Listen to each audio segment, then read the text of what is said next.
두뇌학자 홍양표 박사의 부모 멘토링. 할렐루야. 매주 금요일 아침 우리의 멋진 선생님이라고 해야 될까요? 우리의 멋진 장로님이라고 네. 박사님, 우리 뇌과학자 한국자원의개발연구소 홍양표 박사님 자리해 주셨습니다. 할렐루야 박사님 안녕하세요. 네, 반갑습니다. 좋은 아침입니다 박사님. 네. 지난주 네. 새로운 환경에서 우리가 뇌가 유연해져야 되고 네. 그 가운데 창의성이 참 중요한데 이 창의성의 구체적인 방법 네. 이게 잘 들어가야 된다? 그렇죠. 그거를 이제 좀 쉽게 말하면 예. 받아들이는 훈련부터 하라는 거예요. 받아들이는 훈련. 왜곡되지 않게 받아들이는 훈련.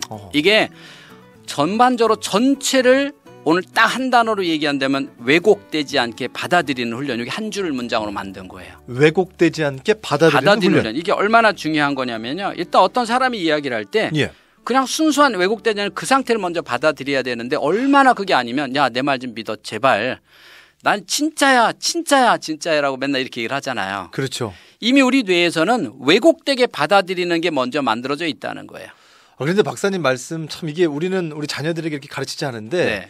세상의 언론을 보면요. 네. 이게 뭐 꼭 모든 뭐 어떤 특정 언론이 아니라 네. 여러 언론 그리고 네. 뭐 미디어 우리가 읽고 있는 이 스마트폰의 모든 글 가운데는요. 그렇죠. 나는 믿지 못하겠다. 많죠. 이게 네.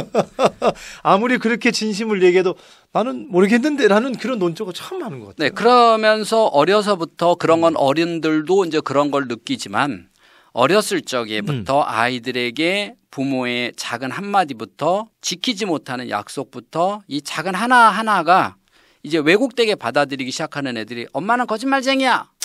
이미 애는 세상을 왜곡되게 바라본다는 거예요. 그러니까 창의성이나 유연한 것은 있는 그대로를 받아들여서 여기서부터 응용이 되는 건데 예. 왜곡돼서 받아들인다면 응용이 안 되죠. 그러니까 아이들에게 어려서부터 왜곡된 시각을 주는 아이들을 우리가 뭐라고 얘기하냐면 부정적 시각 그래요. 부정적 시각.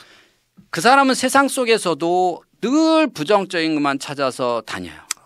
그래서 부정적인 거에 대한 회로가 가득 만들어져 있죠. 정보가 가득하죠. 그래서 예. 부정적인 얘기는 엄청 잘하죠. 다만 그 사람은 긍정적 회로가 없잖아요. 세상을 살아갈 때 부정적 회로와 긍정적 회로가 얼마나 많으냐에 따라서 행복지수가 갈려지니까 세상을 바라볼 때 아름다운 걸 바라보면 감탄이 되겠죠. 얼마나 아름답고 좋겠어요. 그렇죠. 그러니까 그런 부분인데 그러기 위해서는 처음부터 어려서부터 아이들에게 왜곡되지 않게 바르게 들어가는 훈련이에요. 그래서 그게 첫 번째 뭐냐면 시각적인 효과예요. 시각적인 네, 효과. 우리는 세상을 바라볼 때 70%는 시각적인 걸 보고 판단을 합니다. 예. 그걸 우리가 뭐라고 해요? 첫인상. 그 첫인상에서 그 사람을 바라볼 때 좋은 점을 먼저 찾냐 나쁜 점을 먼저 찾냐 이게 이제 그 어릴 적에 어떤 부모가 아이에게 어떻게 케어했냐에 따라서 저 사람은 이래서 싫고 저 사람은 이래서 싫고 저 사람은 이래서 싫어가 아니라 저 사람은 이래서 좋고 저래서 좋고 저래서 좋아도 있잖아요. 그렇죠. 어떤 사람이 100% 내 마음에 안 드는 사람은 없잖아요. 반대로 100% 내 마음에 드는 사람도 없잖아요. 그렇죠. 다만 내가 그 사람이 어느 쪽을 바라보느냐가 중요한 거죠. 그 어느 쪽을 바라보느냐 긍정적으로 바라보게 해라. 아주 간단한 건 이게 긍정심리학의 전체예요. 그냥 한마디로 말하면 우리 예. 아이에게 세상을 부모를 사람을 이야기를 들을 때 긍정적인 부분을 듣고 말하게 해라. 얼마나 쉬워요. 예. 또 하나는 그러기 위해서 우리가 정확하게 들어가는 게 구절을 응용하는 게 뭐냐면 성경을 읽는 것도 중요하잖아요. 아주 간단한 야, 몇 장부터 몇 절까지 외워 이렇게 하지 말고 아주 간단한 게 그런 한 구절씩을 외우게 하는 거예요. 정확하게 성경을 외우게 하는 거예요. 예를 들어서 내가 너와 함께하리라. 앞에 반드시까지 다 빼버려. 그건 자기가 힘들고 어려울 때 어느 때 나와 함께 하시라. 어느 때 응용이 되잖아요. 다. 그렇죠. 그렇잖아요. 구하라. 두드리라. 반드시 열릴 것이라. 찾으라. 자, 이런 것만 간단하게 아이에게 성경을 암기시키면 평생 힘들고 어려울 때 응용이 되네. 여기에도 그게 응용되고 저기도 응용되고 다 응용돼요. 그 대신 정확하게 들어가게 하라는 거예요. 그래서 첫 번째는 시각을 내가 말했는데 어려서부터 우리는 세상을 바라볼 때 70%는 시각적을 통해서 판단하고 들어가요. 정보가 들어갈 때도 시각이 가장 크고 우리가 살다 보면 눈이 제일 눈 뜨고 하루 종일 뜨잖아요. 예. 그거 책 읽는 시간보다 보는 시간이 많잖아요. 누구한테 듣는 시간보다 보는 게 많잖아요. 그래서 우리는 보는 시각을 정확하게 들어가는 훈련을 시켜야 되는 거예요. 그걸 우리가 학문적으로는 보는 사고력 이렇게 말을 합니다. 그래서 아이들을 어디 데리고 다닐 때 정확하게 보는 훈련을 하기 위해서 전체를 보여주지 말고 프로젝트에서 작은 거 하나를 보여줘라. 예를 들어서 개미를 보여주지 말고 개미 머리는, 개미 이빨은, 이야. 개미 다리는, 자 이렇게 주라는 거예요. 그러면 아이는 개미 다리가 어떻게 생겼냐만 알면 그 다음부터는 뇌에서 연계를 짓는 거예요. 그럼 저쪽 발은 어떻게 생겼지? 앞쪽 발은 뒷발과 똑같을까라고 하는 것. 이야. 개미의 발이 여러분 앞발과 뒷발이 똑같을까요? 우리는 개미는 숱하게 봤지만 그러니까요. 정확하게 본 적이 없다는 거예요. 그것을 아이들에게는 정확하게 보는 훈련이 들어가는 애가 거기서부터 응용이 돼서 창의성이라는 게 만들어지는데 왜 우리는 그렇게 안 했냐? 우리는 크게 보는 훈련이 돼 있었어요. 빨리 크게. 그래서 뭘 보고 그대로 베껴서 그리기 때문에 나무를 그리면 모든 애들이 크리스마스 추리처럼 그려놓은 거예요. 그러면 제가 아이들에게 훈련을 시킬 때 보면 이렇게 얘기해요. 만약에 이 나무가 밤나무 잎이에요. 그럼 밤나무 잎을 하나씩 다 주워와요. 자, 그리고 정확하게 보면 밤나무 잎인데 다 달라요. 크기가 다 다르고 모양이 다 달라요. 색깔도 똑같은 색깔이 없어요. 아이들이 그걸 느끼면 아, 이 수많은 수백 장, 수천 장의 나뭇잎이 다 다르구나. 오늘 저는 이 아침에 네. 이게 새롭게 다가와요. 사람이 수만 명 있는데 다 다르구나. 어쩜 저렇게 다 다를 수 있을까?에서부터 창의성이 시작이에요. 그러니까 우리는 자, 이건 나뭇잎이야 그려. 그러니까 나뭇잎 그리면 10개를 그려도 10개를 똑같이 그리잖아요. 그럼 얘는 그다음부터는 어떻게 다른 게 어떻게 다른지를 생각하고 뇌에서 곱씹는 아이가 될 거 아니에요. 이렇게요. 그러면 보세요. 송아지라고 다 똑같을 것 같아요? 달라요.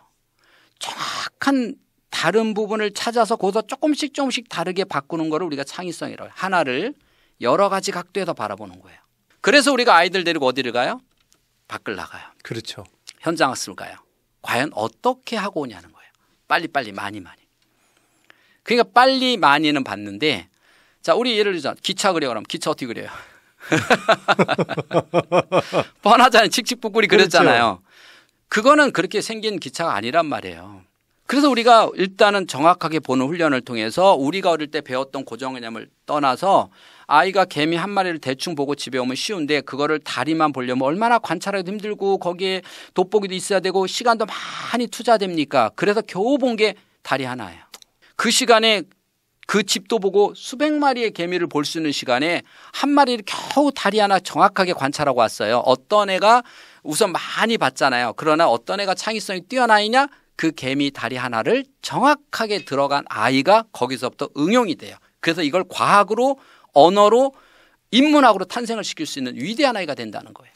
자, 여러분 오늘 그 창의성을 증강시키는 정말 구체적인 방법 가운데 하나 잘 들어가게 하는데 정확하게 들어가게 하라. 그래서 가정에서부터 항상 가정에서 모든 걸 가정에서부터 그러잖아요. 자, 엄마가 맛있는 반찬을 해놨어요. 그럼 이 아이는 우선 눈으로 볼 거 아니에요. 그리고 맵겠다, 짜겠다, 맛있겠다, 맛없겠다 판단할 거 아니에요. 그 정확하게 보면 이게 어떤 재료들이 들어갔는지가 보이는데 대충 보면 오징어만 보여요. 근데 그 자세히 보니까 깨소금도 있고 그 안에 여러 가지가 들어가 있는 걸 자세하게 보는 아이를 먼저 만드는 거죠. 일상생활에서. 또 어머니가 맛있는 걸 사다 줬을 때 그냥 대충 보고 먹는 게 아니라 미각적으로 어떤 게 이제 시각적인 효과를 먼저 통해서 정확하게 보는 훈련이 되면 그 아이는 그 다음에 응용하는 건 참 쉬워요. 근데 정확하게 안 들어가면 응용이 안 됩니다. 즉 창의성이 안 돼요. 유연이라는 게 없어요. 이런 가장 기본적인 중요한 사실을 우리 부모님이 놓치고 있다는 거예요. 오늘 이 아침에 저희가 작은 것부터 실천할 수 있을 것 같고요. 유연한 뇌, 그 창의성이 있는 뇌. 오늘 여러분께서 어떻게 만들어야 될까라고 할 때 오늘 이런 해법들을 한번 생각해 보시면 좋겠어요. 그래서 이렇게 어려서부터 작은 거를 보는 뇌가 안 되는 아이들이 커서 눈썰미가 없어져요. 그리고 관심이 없어요. 일상생활에 관심이 왜 다 똑같은데요. 뭐. 나뭇잎 다 똑같아요. 산의 나무 다 똑같아요. 아니에요. 다 달라요. 그럼 다 다른 애는 계절마다 다르고 시간 다르고 그러잖아요. 얼마나 관심이 갖고 행복한 게 산에 가는데 얘는 아 힘들어 이 생각만 하고 가자. 왜? 맨날 봐봐야 똑같은데. 맨날 봐야 똑같잖아요. 아니라는 새로운 세상의 창조를 볼 수 없기 때문에 응용을 할 수가 없다는 거예요. 세상의 변화를 볼 수가 없다는 거예요. 어떻게 창의성이 만들어질 수 있겠어요? 좋습니다. 벌써 시간이 이렇게 흘러서 오늘 말씀 마무리해 주시죠. 네, 우리 어머님 이제 항상 내가 얘기했지만 아는 것이 중요한 것이 아니라 3개월 계획을 세워라. 무조건 자녀 교육은 지금부터 우리 아이에게 뭘 만들어주겠다? 3개월 계획을 세워서 실천해보라는 거예요. 놀라운 변화를 볼 수 있습니다. 좋습니다. 지금까지 한국좌원의개발연구소 홍양표 박사님과 함께했습니다. 고맙습니다, 박사님. 네, 다음 주에 뵙겠습니다. 오늘 부모 멘토링 다시 들으실 수가 있는데요.